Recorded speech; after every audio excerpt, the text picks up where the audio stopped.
네, 매일 아침 지나치지 말아야 될 뉴스, 우리가 꼭 알아야 될 만한 뉴스만, 알아야 될 만한 뉴스만 꼭 집어서 알려드리는 그런 시간이죠. 한동인 뉴스토마토 기자 나와 있습니다. 네, 안녕하세요. 안녕하세요. 네, 아주 그냥 오늘따라 또 좀 뭔가 얼굴이 달라 보이는 느낌이.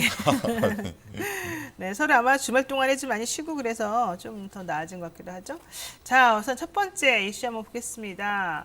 지난 주말 5일날 있었던 그 국민의힘 경선 후폭풍이 상당하다. 이게 지금 2030 세대들은 탈당 러쉬를 지금 이루고 있고, 왜냐하면 우리를 이용만 했다 이러면서, 그리고 또 60대 이후 60대 70대 분들이 윤석열 후보를 대거 찍으면서 노인의 힘을 보여줬다 뭐 이런 얘기가 있어요. 네, 그렇습니다. 윤석열 후보가 선출된 이후에 원팀뿐만 아니라 이제 2030 세대 탈당 조짐이 보이면서 세대 갈등 후폭풍까지 거세지고 있는 상황입니다. 네. 그러니까 홍준표 의원을 지지했던 청년층을 중심으로 지금 경선 결과에 대해서 반발하는 움직임이 있는데요. 이게 중장년층 당원들과 세대 갈등까지 비화될 수 있다 이런 우려가 나오고 있습니다. 그래서 당 홈페이지 게시판에는 네. 탈당을 인증하는 이제 2030 세대들의 게시글이 올라왔고요.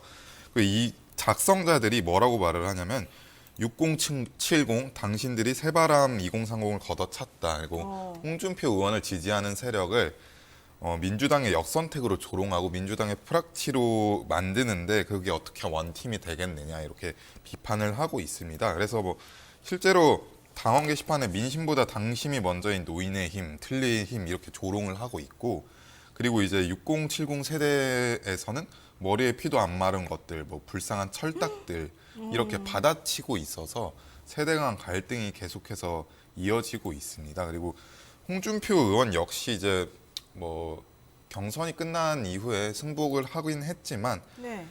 비리 의혹 대선에는 참여할 생각이 없다고 이렇게 밝히면서 이제 원팀에 무리가 있는 것 아니냐 이렇게 이야기가 나오고 있습니다. 여기에 김종인 전 비상대책위원장이 이제 등판을 할 예정인데 네. 안철수 대표와 악연이 질겨서 그렇죠. 그래서 단일화가 사실상 어렵지 않겠느냐 그래서 보수표가 분산이 되지 않겠느냐 이런 우려까지 나오고 있는 상황입니다. 그러니까 김종인 전 비대위원장이 이제 선대위원장직을 맡게 되면 또 뭐 워낙 경험이 많으시고 그러니까 성공할 가능성도 있겠지만은 네. 내부적으로 사실은 상당히 다른 사람하고 불편한 게 많아서 네. 이게 조금 불편스럽다 뭐 이런 얘기 계속 하긴 했었습니다. 근데 네. 어떻게 될지 모르고 저는 그거보다도 2030 세대들이 보여주는 그런 분노의 표시 이게 사실은 심상치 않은 것 같더라고요. 어떠세요? 그래서 뭐 사실상 최근에 뭐 정부에 대해서 실망을 한 2030 세대들이 뭐 보수 진영으로 떠났는데 최근에는 차라리 이재명을 뽑겠다 이런 이야기가 다시 나오고 있습니다. 그러니까 사실 이번 국민의힘 후보 선출 과정에서 여론조사에서는 홍준표 후보가 이기지 않았습니까? 그랬죠. 그래서 당원과 민심이 괴리가 있는 것 아니냐 이런 이야기도 나왔었고 그래서 윤석열 후보가 과연 2030을 끌고 갈 수 있을지 이게 가장 중요한 포인트가 될 것 같습니다. 맞아요. 제가 그 정리를 해보니까 20대에서는 홍준표 의원을 찍은 사람들의 72.3%, 윤석열 후보는 12.8%, 30대는 홍준표 후보를 찍은 사람들이 55.7%, 윤석열 후보는 21.3%, 또 40대에서는 홍준표 후보를 46.3%, 윤석열 후보 25.4%, 50대에서는 홍준표 후보를 39.7, 윤석열 후보를 36.8. 그래서 20대, 30대, 40대는 거의 다 홍준표 후보 쪽이 아주 우세했고 50대는 좀 비등비등했고 60대는 바뀌었어요. 홍준표 24.1, 윤석열 64.6, 70대 홍준표 20.5, 윤석열 69.2. 이제 이러다 보니까 확실히 세대가 좀 그러니까 첨예하게 세대 간에 지금 마음이 다르구나라는 걸 느낄 수가 있는데 문제는 이렇게 해가지고 누가 투표장에 가느냐, 그 다음에 실질적으로 누가 더 적극적으로 참여를 해서 끝까지 이런 마음을 유지하느냐일 텐데 2030 세대 입장에서는 조금 아쉽다 이런 생각도 들면서 또 한편으로는 이게 바로 민주당의 역선택이라고 하는 거를 보여주는 거다 이래서 좀 기분이 나쁠 수도 있고 그럴 것 같네요. 어떨 것 같아요? 본인은 홍준표와 윤석열을 찍으라 그러면 누구 찍습니까? 지금 2030이잖아요. 네, 말해도 되는 건가요? 말하면 안 되는 건가요? 저는 개인적으로는 홍준표 후보가 훨씬 낫다고 생각하고 왜요? 있습니다.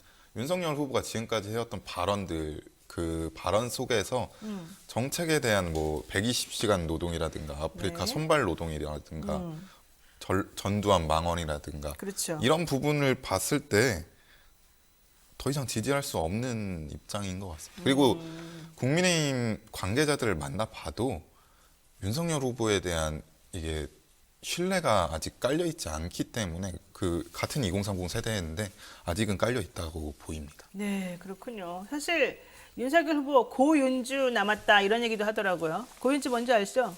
고윤주요? 네, 몰라요? 고윤주는 고발사주, 아. 윤우진, 주가 조작. 네.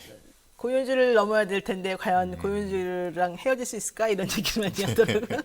자, 전유성님께서 말씀하십니다. 윤석열은 트로이 목마라고 계속 여기저기서 나오고 있습니다. 그가 국민의힘의 대선 후보로 나온 것은 오로지 국민의힘 폭망을 위한 트로이 목마였다고 하는데 어찌하면 좋을까요? 뭐 이런 얘기도 하고 있고요.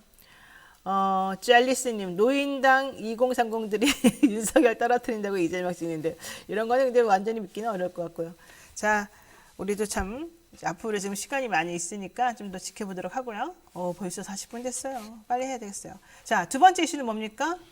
이제 야당 대선 후보가 확정이 되면서 네. 배우자들도 내조 경쟁에 시동을 걸고 있습니다. 이제 김혜경 씨와 김건희 씨가 이제 조력자 역할에 나설 예정인데 두 사람 모두 최근에 단발로 이제 정리를 하면서 본격적으로 대중들과 만날 채비를 이루고 있다고 합니다. 그래서 김혜경 씨는 이해식 의원을 중심으로 실무진 구성 마무리되는 대로 자체 일정을 소화할 예정이고요. 이미 성남지사, 경기도지사 선거를 치러 본 만큼 선대위 자체에서는 문제가 없다고 판단하고 있고 과거 미셀 오바마처럼 독자 캠페인을 펼칠 수도 있다고 보고 있습니다. 그래서 이재명 후보와 김혜경 씨가 각자 행보를 하면서 이제 후보들의 이제 부족한 부분을 채운다 이런 얘기가 나오고 있고요. 네.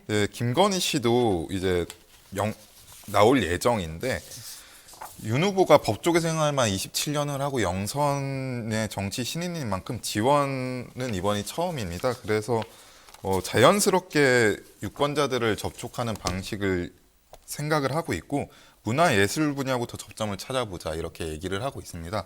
그런데 이제 도이치모터스 주가 조작 의혹 수사가 아직 진행 중인 만큼 등판 시점에 대해서는 아직 오리무중이고요. 그리고 윤 후보가 지난 5일 인터뷰에서 부인의 공개 활동 계획이 있느냐 이렇게 물어봤더니 본선에 들어가면 일정 부분 대선 후보 아내로서 역할을 할 것이다 이렇게 밝힌 상황입니다. 그래서 김건희 씨가 이제 언론으로 나올지 이제 여부가 주목이 되는 상황입니다. 네, 더불어민주당 이재명 대선 후보 아내 김혜경 씨 55세. 이분은 선화의 중 나왔나요? 이분은 피아노 전공하셨죠? 그러니까 문화 쪽에는 좀 있는 것 같아요. 동덕여대 피아노과 나왔다는 얘기도 있고. 자, 근데 김건희 씨 같은 경우는 또 이제 미술 전공하셨다는 네. 거잖아요. 미술과 음악의 초접전이 또 이루어질 것 같은데 저는 너무 궁금해요. 김건희 씨 그동안 너무 베일에 쌓이셔가지고 제가 정말 궁금했는데 이번에 한번 정식 등판하시면 어떻게 될지 직접 비교가 될 것 같아서 정말 그 기다리는 국민들이 많은 것 같습니다.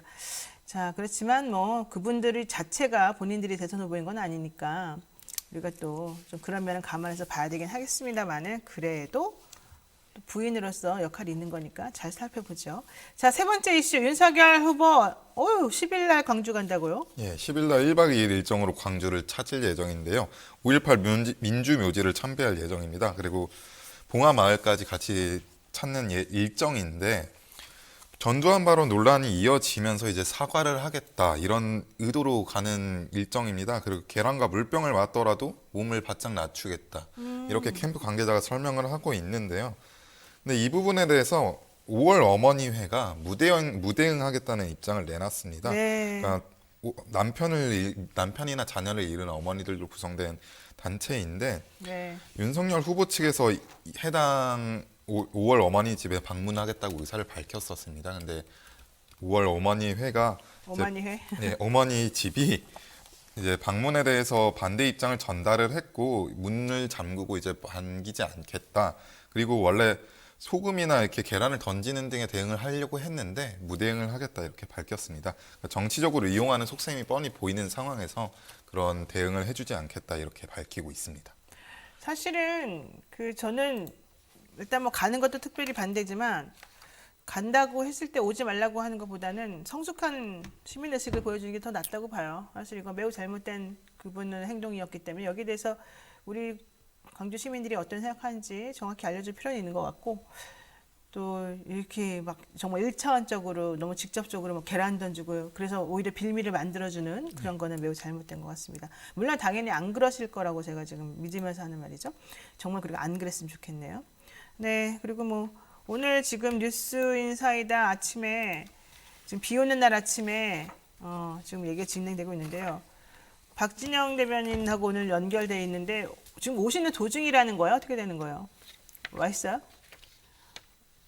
전화 연결로 한다고요? 아이고, 여기까지 왔는데 주차장에서 전화 연결하면 안 되는데. 일단 알겠습니다. 자, 오늘 그러면은 우리 한도희 기자하고는 여기까지 정리를 하고요. 박진영 씨, 제가 조금 이따가 다시 전화 연결해서 얘기 한번 들어보겠습니다. 오늘 고생 많으셨습니다. 예.